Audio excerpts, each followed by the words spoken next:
Grace and peace, family. Happy GODfident Mondays. We're back with another installment to push the understanding that we need confidence in God. I need you all to understand that this is an absolute necessity when it comes to living this life with God. Today, we're coming from the book of Hosea. Hosea chapter 1, verse 2, from the GNT version, and it reads, "When the Lord first spoke to Israel through Hosea, he said to Hosea, 'Go and get married. Your wife will be unfaithful, and your children will be just like her.'" What happens when God calls you to dwell in a situation that by definition of what you have to experience doesn't make sense to what you have been taught? It doesn't line up with the way you want or have mandated yourself to be treated. And essentially, it's just, it's unlike anything you've been prepared for. And I love it because God at many times allows us to dwell in seasons, in positions, in trials and tribulations that at many times forces us to trust him. It forces us to come to the understanding and the knowledge that us just having confidence in ourselves just ain't enough. And it won't be enough. Hosea had to have a surmountable amount of confidence in God to understand that he was called to do something that culturally made no sense. He's called to marry someone who he knew from the start would be unfaithful. He's called to love someone that he knew from the start didn't know how to reciprocate the love back to him.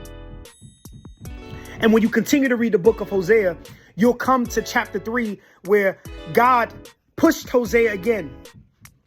Hosea was at the point where he's doubting this because his love just ain't working. And God says, no, stay there. Continue to love her. Because what I'm doing through you and through your relationship would be the physical representation of what my experience has been with the children of Israel. And the truth of the matter is, that's also God's experience with the body of Christ. How many times is it God who's constantly and consistently there, willing to love us, and we are constantly turning our backs and cheating on them? Cheating on him, putting our attention, putting our spirit into positions and trusting our spirit with other entities. How dare we? And yet God says, I am here. I am willing to forgive. But I love how the book of Hosea ends, because in the last chapter, the last verse, it simply says, those who are wise would read this book and take what they read seriously. Well, I close with this. Take your commitment to God seriously. Take this understanding of what we're pushing with GODfident Mondays seriously. God didn't call me to start this just for hoax, just to make you feel good. God has pushed me to start this to excite and initiate something inside of you, for you to come to know and believe that he has purpose for your life. That you minus God will never amount to enough.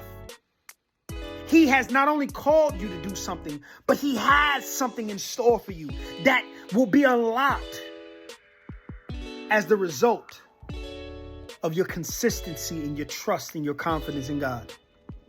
Family, be encouraged. Family, be encouraged. Family, be encouraged. Grace and peace. Happy GODfident Mondays.